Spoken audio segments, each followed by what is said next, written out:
Welcome to My Success. My Success aims to give you the best personal development advice to help you succeed, so sit back, relax and enjoy the roller coaster. Please subscribe to our channel. Don't forget to like and share our videos. An overview of subconscious mind. The brain is the highest complicated organ of the human body.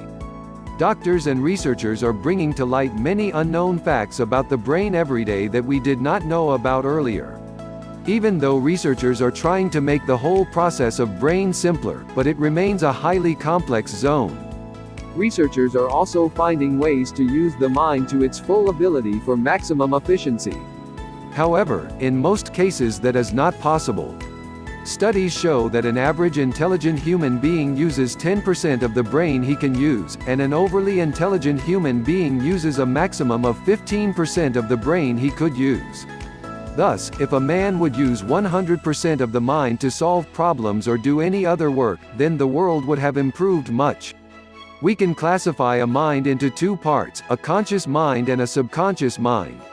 The functions of both are very different, however, each complements the other. Without one, the other is useless.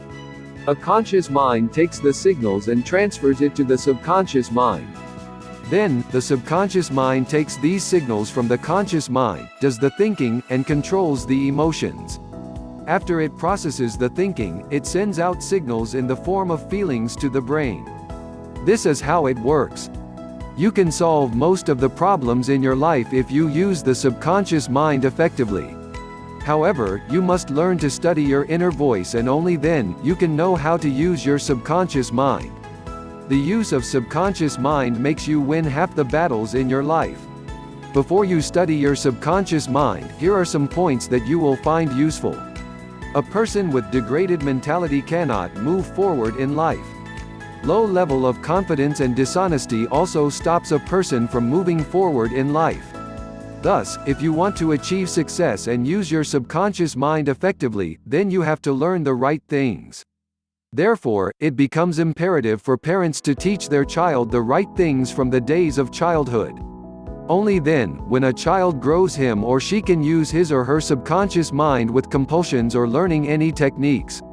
It then becomes a habit to use the subconscious mind. This was just an overview of the functions of a subconscious mind.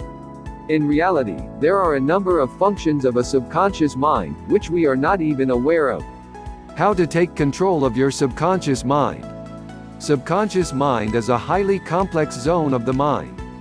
It is difficult to understand what the subconscious mind says. People who understand what their subconscious mind wants to say can hear their inner voice. It is that part of the brain that deals with the emotions and feelings of a human being.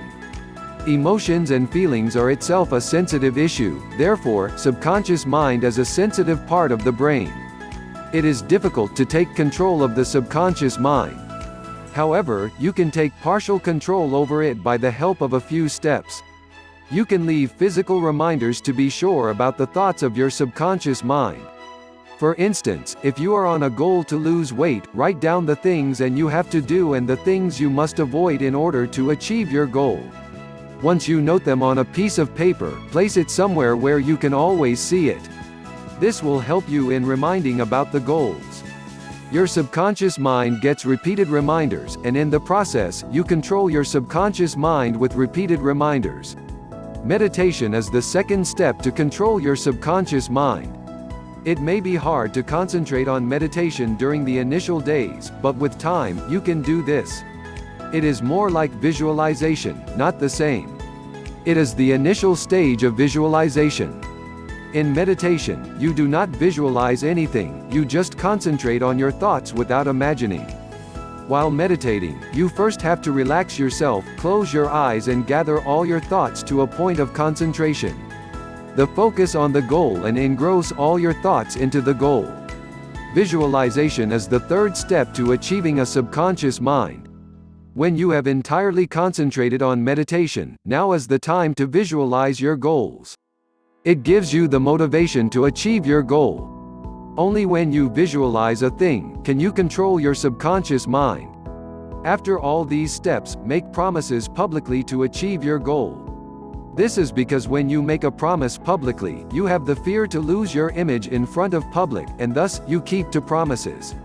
Further, when you make a public statement, you hear some positive comments from people as well as some negative comments from people.